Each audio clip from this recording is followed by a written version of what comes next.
14장 13절부터 22절까지 말씀을 찾으셔서 함께 보겠습니다.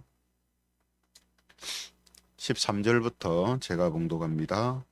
주는 나를 스올에 감추시며 주의 진노를 돌이키실 때까지 나를 숨기시고 나를 위하여 규례를 정하시고 나를 기억하옵소서. 장정이라도 죽으면 어찌 다시 살리이까? 나는 나의 모든 고난의 날 동안을 참으면서 풀려나기를 기다리겠나이다. 주께서는 나를 부르시겠고 나는 대답하겠나이다.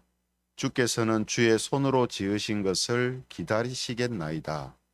그러하온데 이제 주께서 나의 걸음을 세시오니 나의 죄를 감찰하지 아니하시나이까?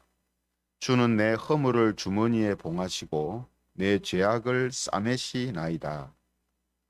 무너지는 산은 반드시 흩어지고 바위는 그 자리에서 옮겨가고 물은 돌을 닳게 하고 넘치는 물은 땅의 티끌을 씻어버리나이다. 이와 같이 주께서는 사람의 희망을 끊으시나이다. 주께서 사람을 영원히 이기셔서 떠나게 하시며 그의 얼굴빛을 변하게 하시고 쫓아 보내시오니 그의 아들들이 존귀하게 되어도 그가 알지 못하며 그들이 비천하게 되어도 그가 깨닫지 못하나이다. 같이 읽겠습니다. 다만 그의 살이 아프고 그의 영혼이 애곡할 뿐이니이다. 아멘. 네, 오늘은 믿음의 끝판왕이라는 제목을 가지고 하나님 말씀을 함께 살펴보겠습니다. 믿음의 끝판왕. 욥기를 이제 시작할 때에 하나님께서 욥의 믿음을 이렇게 평가를 하셨는데요. 욥기 1장 8절에 보면 하나님이 이렇게 이야기를 하셨습니다. 여호와께서 사탄에게 이르시되 네가 내 종 욥을 주의하여 보았느냐? 그와 같이 온전하고 정직하여 하나님을 경외하며 악에서 떠난 자는 세상에 없느니라. 하나님의 이 말씀은 지금식으로 이야기하면 욥을 당시에 믿음의 끝판왕이다 이렇게 표현하신 것하고 같다라고 볼 수 있습니다. 그죠? 왜 그렇습니까? 이런 사람은 세상에 없다 했거든요. 세상에 없다. 세상에 없다는 말은 어떻게 보면 욥의 어떤 이런 믿음을 견줄 사람은 없다는 뜻이 되잖아요. 그죠?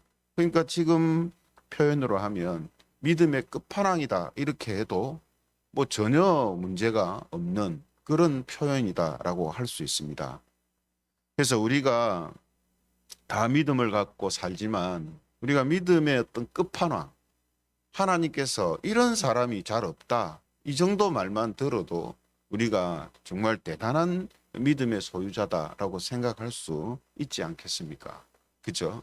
그래서 오늘 하나님이 욥을 보고 지금 이런 표현을 하신 것은 욥이 완벽한 믿음을 소유한 사람은 아니지만 분명히 하나님께서 욥의 어떤 면을 크게 보시고 중요하게 보셨기 때문에 믿음의 끝판왕이다.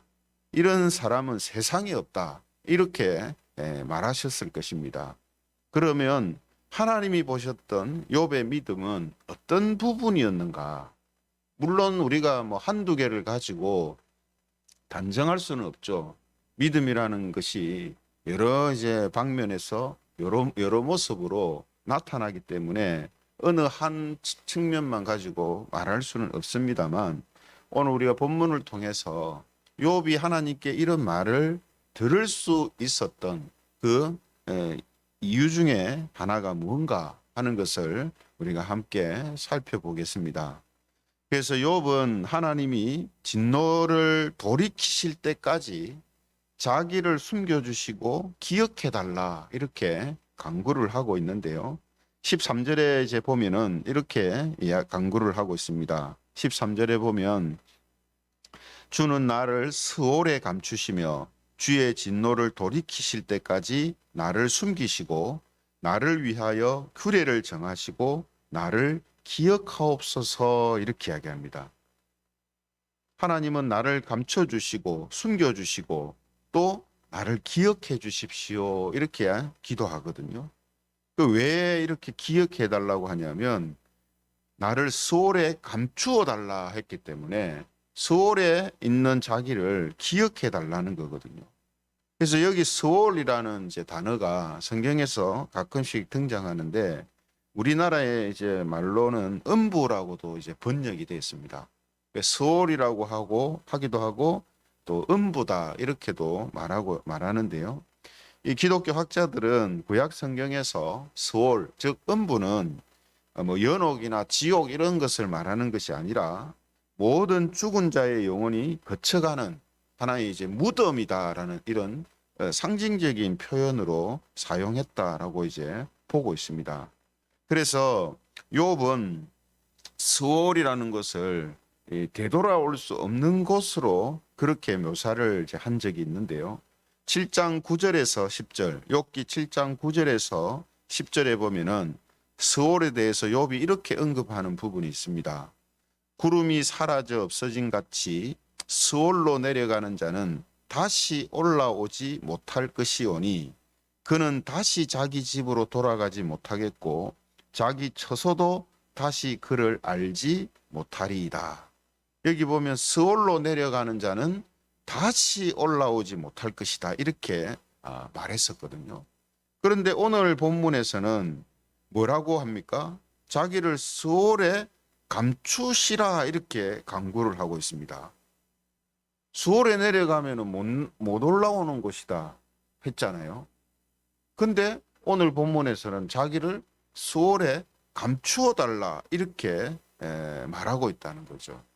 왜 이렇게 이제 이야기하는가 하면 스올이 어떤 곳이든 그게 뭐 죽음이든 설상 더 심한 곳 지옥이라도 하나님의 통치가 이루어지는 곳이다라고 믿고 있다라는 겁니다. 그래서 14절에 보면은 뭐라고 하고 있습니까? 풀려나기를 기다리겠나이다 이렇게 이야기합니다. 그죠? 하나님이 풀려나게 해주실 것을 기다리겠다 이 뜻이거든요. 또 15절에도 보면은 뭐라고 하냐면 주께서는 나를 부르시겠고 나는 대답하겠나이다 이렇게 이야기를 이제 하고 있습니다. 그죠? 또 17절에도 주는 내 허물을 주머니에 봉하시고 내 죄악을 싸매시나이다 이렇게 말하죠. 그러니까 지금 자기가 너무 힘들고 괴롭기 때문에 이 스올 그러니까 죽음이라는 것을 자기가 지금 원한단 말이에요. 그런데 그 스올에 있다 할지라도 하나님이 부르시면 하나님이 건져주시면 언제든지 나올 수 있다라는 이런 이제 믿음을 이제 가지고 있는 겁니다. 그래서 지금 이런 이야기를 하는 거거든요. 그러니까 보십시오. 이 우리 큐티 책의 해설에 보면은 오늘 해설에 보면은 불가능한 가운데 가능성 이렇게 이제 표현을 하더라고요. 그러니까 불가능한 일인데 하나님께서는 가능하시다 하는 이런 믿음을 욥이 갖고 있었다 하는 거죠.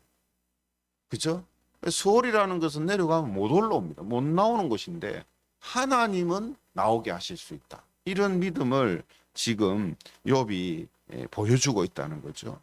또 18절부터는 보면 하나님은 산을 무너뜨리시고 바위를 옮기시고 돌을 닳게 하시고 티끌을 씻어버리는 것처럼 사람의 희망을 끊어버리시는 분이시다. 이렇게 말하고 있습니다. 그죠? 그래서 19절 하반절에 보면 이와 같이 주께서는 사람의 희망을 끊으시나이다. 이렇게 표현을 하고 있습니다.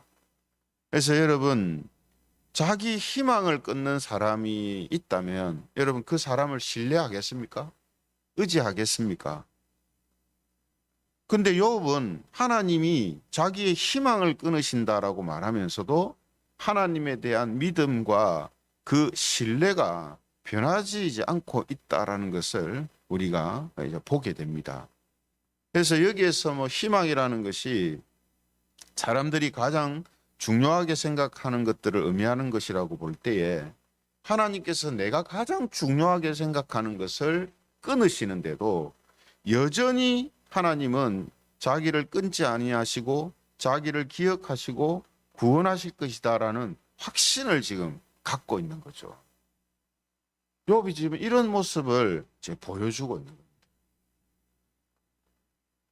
그래서 우리가 다니엘 제 3장에도 보면요, 다니엘의 세 친구의 이야기가 나오는데 이 바벨론의 느부갓네살 왕이 금신상에 절하지 이제 않는다고 풀무불에 젖어서 죽을 위기에 처한 그런 이야기가 나오는데요.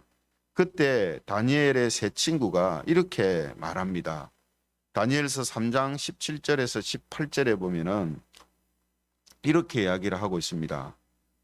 다니엘 3장 17절 18절 왕이여 우리가 섬기는 하나님이 계시다면 우리를 맹렬히 타는 풀무불 가운데에서 능히 건져내시겠고 왕의 손에서도 건져내시리이다. 그렇게 하지 아니하실지라도 왕이여 우리가 왕의 신들을 섬기지도 아니하고 왕이 세우신 금신상에게 절하지도 아니할 줄을 아옵소서. 여러분 다니엘의 세 친구도 풀무불에 던져질 상황이 됐어요. 희망이 다 끊어진 상황입니다. 그죠?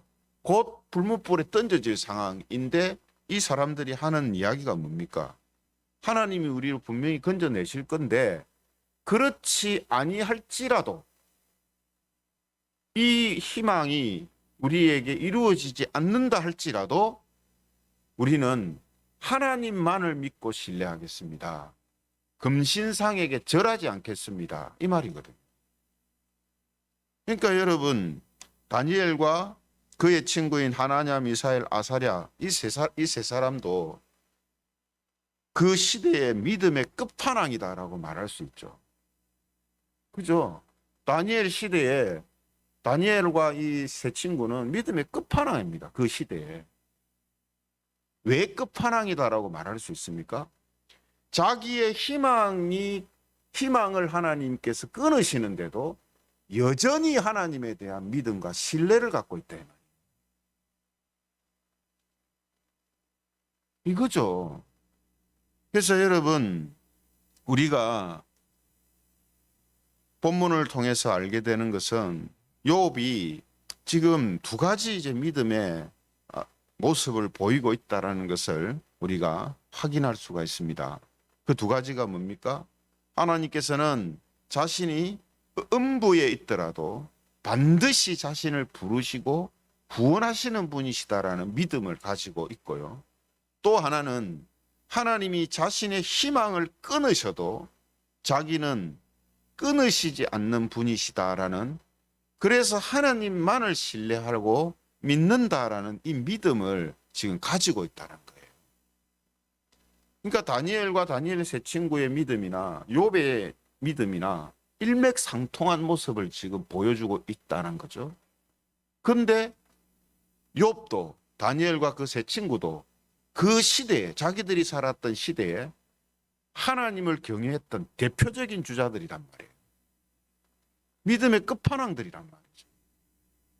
왜 그렇게 하나님께서 욥을 그렇게 말씀하시느냐 하면 바로 이런 부분들 때문, 이런 믿음이 그에게 있다는 걸 알기 때문이죠.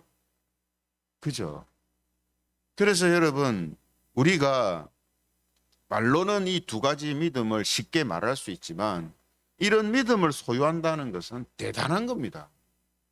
욥 한번 보세요. 지금 자기 가족, 자기 자녀들 다 잃었어요.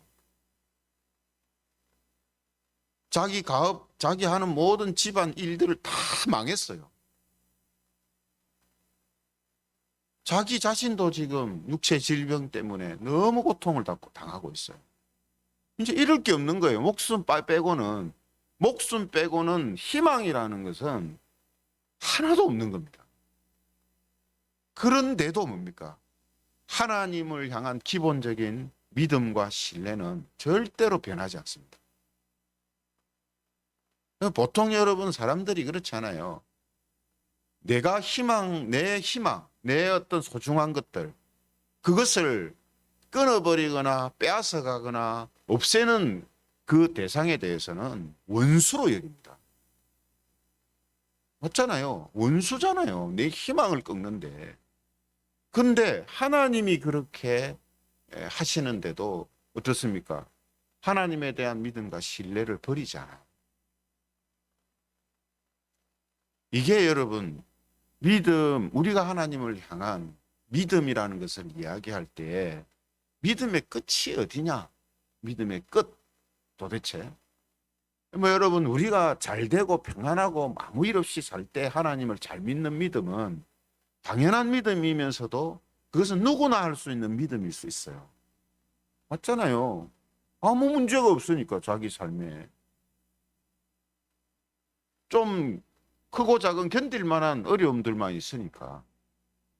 근데 완전히 자기의 어떤 삶에 모든 소중한 것들을 다 잃어버렸을 때, 그것도 하나님이 그렇게 하셨다고 생각될 때, 그때에도 하나님을 향한 믿음과 신뢰를 가진다는 것은 쉽지 않은 일이거든요.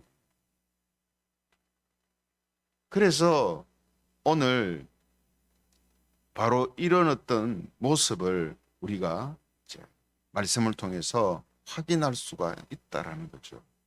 그러므로 여러분, 지금 이 시대에 믿음의 끝판왕들은 어떤 믿음을 가진 신자들이겠습니까? 오늘 우리가 살펴본 그대로입니다.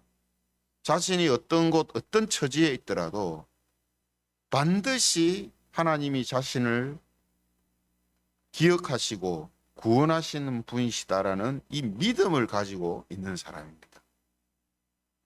하나님이 자기의 희망을 끊으셔도 자기는 끊으시지 않는다라는 이 믿음을 가지고 하나님을 의지하며 하나님을 믿는 그런 믿음을 소유한 사람들이라는 거죠. 이런 믿음을 소유했다면 시대를 막론하고 믿음의 끝판왕이다 이렇게 말해도 전혀 손색이 없다라고 그렇게 말할 수 있다는 거죠.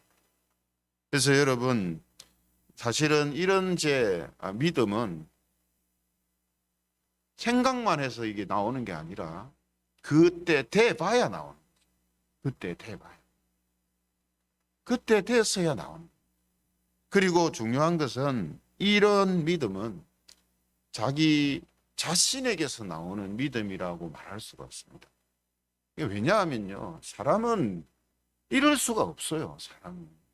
하나님이 우리 희망을 다 끊고 다 뺏어가시는데 이제는 내가 뭐 죽는 일밖에 없다라고 할 그때에도 하나님을 향한 믿음과 신뢰를 가진다라는 것은, 이것은 사람에게서 나오는 믿음이라기보다 하나님께서 그에게 주시는 그 믿음이다라고 말할 수 있거든요. 그러므로 우리가 이런 믿음을 소유하고 평상시에도 살아갈 수 있다면 그것이 우리에게는 정말 감사한 일이고 또 하나님께 영광 돌려야 하는 일이 된다라는 것이죠. 그래서 오늘 우리에게 하나님이 주신 믿음이라는 것은 사실은 이런 욥과 같은 모습이 나타날 수 있는 믿음을 주신 겁니다. 그래서 엄밀히 말하면 하나님을 정말 경외하고 진정으로 믿고 있는 성도들은 이런 믿음의 모습이 나타나는 믿음의 끝판왕이라고 말할 수 있어요. 비록 그런 어려움들을 당하지 않는다 할지라도 그런 믿음의 씨앗이 심겨져 있는 사람들이 그리스도인들입니다. 그래서 교회가 위기에 처하고 또 어려움에 빠질 때에